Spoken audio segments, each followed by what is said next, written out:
샬롬. 네, 안 하실 줄 알았어요. 그래서 다 예상하고 왔습니다. 여러분이 생각하는 것보다 제가 드리는 샬롬은 조금 더 좀 진지합니다. 제가 저희 교회에 부임한 지 한 1년 4개월 정도 됐는데 저희 교회 역사가 한 124년 정도 됐어요. 아마 그 설명으로 좀 이해하시리라고 생각합니다. 어떤 것을 조금 움직이기가 스스로 마음속에 굉장히 부담이 돼요. 제가 가서 정말로 강단 10cm 조금 옮겼습니다. 교인들 모르게. 너무 옆에 있어갖고. 어느덧 지금 뭐 가운도 벗고 설교를 하긴 하는데, 제가 오기 전에 저희 담임 목사님, 원로 목사님께서 하셨던 인사는 마라나타였어요. 성도들에게 매번 예배하실 때마다, 만나실 때마다 마라나타. 그러니까 목사가 새로 바뀌고 리더십이 바뀌어서 인사를 바꿔야 되는 건 아닙니다만, 저는 목회하면서 성도들이 조금 즐거웠으면 좋겠다. 행복했으면 좋겠다. 물론 종말론적 신앙을 가진 것도 좋지만 이 시대에 난 그렇게 목회하고 싶다. 근데 마라나타라는 인사가 도저히 저하고는 잘 안 맞았어요. 그래서 첫 번째 설교할 때 설교 식상에 우리 원로 목사님께 사과드리고 성도들에게 좀 양해를 구하고 인사를 좀 바꾸겠습니다 하고 시작했던 인사가 샬롬입니다. 저는 그래서 샬롬을 저희 장례식 예배하는 데도 장례식 집례하는 데도 가서 유가족들한테 가서 샬롬 이렇게 하면서 인사합니다. 저에게 이제 그런 의미가 있기 때문입니다. 다시 한번 여러분께 저희 교회가 이 연세 세브란스 이 병원과 아주 가까이 있어요. 항상 지나다니고 또 여러 가지 일로 자주 옵니다. 얼굴은 그동안은 몰랐지만 이렇게 한번 다시 한번 인사드립니다. 샬롬. 네. 제 예상대로 다 하세요. 이 정도면 한 반은 또 인사하시겠다. 한 번 더 하면 다 하실 텐데 그 정도까지만 하겠습니다. 그러니까 저하고 곽철 목사님과 굉장히 오랜 시절 알았어요. 미국에서 공부할 때부터 가족끼리 굉장히 친하고 알았습니다. 가족도 이제 많이 방문하고. 그런데 제가 따져봤더니 전화한 거는 제 기억 속에 10번도 안 돼요. 서로 전화한 건. 서로 스타일이 좀 비슷합니다. 서로 그렇게 개인적인 안부를 잘 주고받거나 전화를 하진 않아요. 정말 1년에 한 번 쓸데없는 일이 있어야, 쓸데있는 일이 있어야 전화하는 사이 같아요. 지금 한 15년 뭐 그렇게 된 것 같은데. 그런데 이제 제가 설교 부탁받는 것도 사실은 제가 전화를 못 받았고 그냥 문자로 전화를 설교를 해달라고 부탁을 받았어요. 그런데 지난주에 갑자기 전화가 왔습니다. 깜짝 놀랐습니다. 아주 반가웠고 특별한 좀 일이었죠. 뭔가 용건이 있는 것 같은데 주저주저 하면서 이야기를 안 하다가 서로 뭐 이런 전화를 못하는 사람은 전화를 길게 끌 수가 없어요. 결국 저한테 이야기를 하는데 부활절인데 이 제목하고 본문이 맞냐고 저한테 얘기를 하는 거예요. 제가 그 당시에 배경은 몰랐는데 아마 이 의료원에서 가장 중요한 예배 가운데 하나가 부활절 예배와 성탄절 예배인데 혹시 제가 어떤 가벼운 마음으로 오지 않는가, 그냥 어떤 교직원 예배처럼 오지 않는가 이런 것들이 제가 말은 안 했지만 이제 짐작이 좀 됐어요. 그러면서 전화를 정말 한 15년 동안 10번도 안 했는데 전화해서 이 설교 본문과 이 제목이 맞습니까? 전화하는 거예요. 친하지 않았다면 굉장히 불쾌할 수 있었어요. 도마가 된 거죠. 의심만 원 도마가 된 거죠. 결론은 부활절 설교가 맞습니다. 곽철 목사님이 의심만 원 도마가 된 것도 맞고 그러나 단초는 제가 제공했죠. 시편 23편 1절 가지고 순서가 있는 인생이 되라라는 게 어떻게 부활절 말씀일 수 있는가. 누구나 다 그렇게 생각할 수 있을 것 같아요. 제가 두 가지가 생각이 났습니다. 하나는 곽철 목사님이 여러분들에게 참 좋은 말씀을 또 좋은 예배를 사랑한다고까지는 모르겠지만 그렇게 하시고 싶어 하는구나 이런 생각이 들었습니다. 제가 아내에게 얻어먹다 보니까 저도 가끔 해주는데 얻어먹다 보니까 아내가 가끔 항상 반찬을 해주는데 제철 반찬을 해줄 때가 있어요. 고사리 할 때 고사리가 나 고사리 해주고 미나리가 나 미나리 하면 그러면 특별하게 느껴지는 거예요. 아마 곽철 목사님 마음도 이 부활절 예배가 일상의 예배가 아니라 좀 특별한 예배가 되었으면 하는 마음이 있는데 그런 마음은 사실은 관계가 굉장히 깊거나 사랑하거나 이런 데서 많이 나오거든요. 저도 하니까. 그래서 그런 생각이 좀 났고, 다른 한 가지 생각은 설교 주제 괜찮네 이런 생각을 했습니다. 적어도 부활의 뻔한 이야기는 아니구나. 제가 미국에서 유학할 때 처음 봤던 책 중에 하나가 이제 월터 브로그만이라고 하는 분의 이제 그런 글이었는데, 그 글 가운데 이런 얘기를 했어요. 20대 목회자들, 설교자들에게 도전이 다 뻔한 얘기, 다 아는 얘기를 생생하게 전해야 되는 거예요. 그러니까 여러분들도 여기 좀 점심시간을 할애해서 이 예배 드릴 정도면 교회에서 많은 이야기를 들었고 웬만한 주제는 다 알고 있어요. 아마 제목만 봐도 무슨 설교할지 다 알고 계실 것입니다. 근데 그런 시대에 이 말씀을 생생하게 전해야 된다. 이거 갖고 제가 굉장히 많이 고민을 했었는데 이 뻔한 이야기는 아니구나. 예수님 부활하셨습니다. 일단 우리가 다 아는 사실입니다. 고민이 우리에게 부활절을 맞을 때마다 모르겠습니다. 저에게는 항상 있어요. 이것이 삶의 도대체 어떤 일일까라는 것입니다. 부활이 굉장히 중요한 건데 부활절을 매년 맞을 때마다 행사로 끝나는 거예요. 이게 굉장히 저한테 도전이 됐고, 저희 오늘 아침에도 우리 교육자들 모여서 이것 때문에 굉장히 심각했습니다. 부활절이 지났는데 저에게 특별한 행사를 했는데 행사를 한 것이 목적이냐, 아니면 우리가 더 나아갈 때가 있느냐라는 것이죠.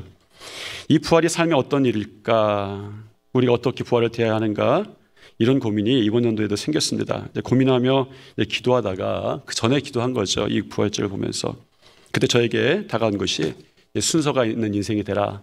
요 몇 주간 우리 성도들하고 소모임에서 나눴던 이야기였습니다. 전에 제가 읽었던 글이 있습니다. 꼬이는 인생이라는 글이었어요. 제목이 재미있죠. 궁금했습니다. 읽어보았습니다. 메시지는 간단했어요. 늘 꼬이는 인생이 있습니다. 순서가 바뀌었다라는 것이죠. 순서가 바뀌면 꼬이게 되어 있다는 거예요. 단순하지만 그것이 저한테 굉장히 다가왔습니다. 순서가 바뀌면 꼬이는데, 제가 어렸을 때 했던 그 실놀이가 생각이 났어요. 두 명이서 실을 자꾸 만들어가면 순서대로 이렇게 해야 되는데 중간에 꼬일 때가 있습니다. 순서가 꼬였기 때문이죠. 부활은 우리 주님이 앞서가게 되는 앞서가게 되는 그런 사건입니다. 저는 부활의 의미가 이번 연도의 순서다 이렇게 생각을 했습니다. 우선순위가 바뀌게 되는 것이 부활을 기점으로 해서 많이 바뀌었더라고요. 원래는 사람들마다 죽음이 우선이었습니다. 부활 전에 그랬어요. 많은 사람이 십자가 앞에서 인생이 꼬였다 하고 다 돌아갔습니다. 십자가를 만나니까. 주님이 부활하셨습니다. 고백이 새로워지기 시작했죠. 구약부터 있던 고백이었지만 사망의 음침한 골짜기를 지날지라도 내가 두려워하지 않고 그 길을 갑니다. 왜냐하면 주의 지팡이와 막대기가 나를 안위하십니다. 아마 이런 고백들이 부활 이후에 시작되었을 것입니다. 형태는 좀 다르지만 부활이 이 순서를 확실하게 해놓은 사건입니다. 주님이 앞서가시는 삶. 저는 그리스도인의 순서가 있는 인생이 이 부활의 결과다 이런 생각을 이제 시작을 했습니다. 다윗이 생각이 났습니다. 다윗에게 여러 가지 일들이 있었죠. 굉장히 고난의 일도 많고 핍박과 어려움의 일들이 그를 항상 애워쌌습니다. 그래도 그의 인생을 보면서 사람들은 실패했다라고 평가하지 않고 성공했다 표현합니다. 어느 정도 성공했는가? 제가 알기로 이스라엘 국기에 별이 하나 그려져 있는데 그 별의 이름이 다윗의 별입니다. 그러니 그의 인생을 보면서 지금도 이스라엘 나라도 배우고 싶어하는 인생이고 또 꿈꾸고 싶어하는 인생인 것 같습니다. 조금 다시 바꾸어 말하면 늘 꼬이는 인생은 이렇게 말하는 것 같다 이렇게 생각했습니다. 내게 부족함이 없게 하시니 하나님은 나의 목자시다. 나를 만족시키시니 하나님은 나의 목자시다. 이렇게 순서가 되면 십자가가 있으니 주님이 나의 구원자실까 이렇게 되는 것이죠. 그런데 다윗의 시편을 이번 부활절을 사순절 지나면서 저희 교회가 시편을 통독했거든요. 다윗의 시편을 보니까 다윗은 이 순서들이 반대입니다. 순서가 거꾸로입니다. 여호와는 나의 목자시니 내게 부족함이 없으리로다. 하나님에 대한 고백이 우선이죠. 그래서 어떤 조건, 어떤 상황에서도 두렵지 않다 이렇게 고백합니다. 다윗의 시편들을 보면 대개 다 그렇습니다. 여호와는 나의 빛이요 나의 구원이시니 내가 누구를 두려워하리요. 여호와는 내 생명의 능력이시니 내가 누구를 무서워하리요. 두려울 때 하나님은 나의 빛, 나의 구원, 내 생명의 능력이시다가 아니었습니다. 하나님은 나의 빛, 나의 구원, 내 생명의 능력이시니 내가 두려워하지 않고 무섭지 않습니다. 이것이 다윗이 무섭지 않고 두려웠던 이유입니다. 시편 23편을 읽어보다 보니까 저는 사실 시편 23편 여호와는 나의 목자시니 내가 부족함이 없으리로다, 이 말에 굉장히 많은 은혜를 받았거든요. 그런데 6절을 보니까, 6절을 좀 더 묵상하다 보니까 6절이 저에게 눈에 들어왔습니다. 나의 평생의 선하심과 인자하심이 정녕 나를 따르리니 내가 여호와의 집에 영원히 거리로다. 히브리어로 구약에 한 150번 정도 쓰여진, 아마 제가 정확히 기억은 죄송합니다 안 납니다만, 단어 중에 하나가 라다프라고 하는 단어가 있어요. 추적하다, 쫓기다 라는 단어입니다. 그러니까 다윗의 인생에 굉장히 많습니다. 왜냐하면 다윗이 쫓겨다니는 인생이에요. 추적당한 인생입니다. 특별히 사울에게 쫓겨다니죠. 다윗에게 있었던 이야기 중에 많은 부분, 골리앗을 이긴 부분 빼놓고는 거의 쫓겨다니는 이야기예요. 그 쫓겨다니는 인생이 너무 간단치가 않아서 학자들은, 또 주석가들은 그의 인생을 3기로 나눕니다. 1기, 2기, 3기. 1기는 예루살렘 근처 유대 나라에서 쫓겨다녀요. 사울이 추적합니다. 그러다 도망가다 안 되니까 2기는 황무지들을 다닙니다. 십황무지, 엔게디 황무지, 이런 황무지들로만 다녀요, 보면. 마지막으로 황무지로도 추격을 당하니까 블레셋으로 도망갑니다. 이게 3기였습니다. 그러니 성경에서 다윗의 인생을 보면, 다윗의 인생을 한마디로 정의하라 그러면 저는 이렇게 생각이 들었습니다. 라다프의 인생이다. 추격받는 인생이다. 그런데 이상한 게 있어요. 그가 추격받는 인생이었는데 이 라다프라는 단어가 이 시편 23편에도 한 군데가 나옵니다. 6절에 나옵니다. 나의 평생의 선하심과 인자하심이 정녕 나를 따르리니 내가 여호와의 집에 영원히 거하리로다. 여기에 라다프가 있는 거예요.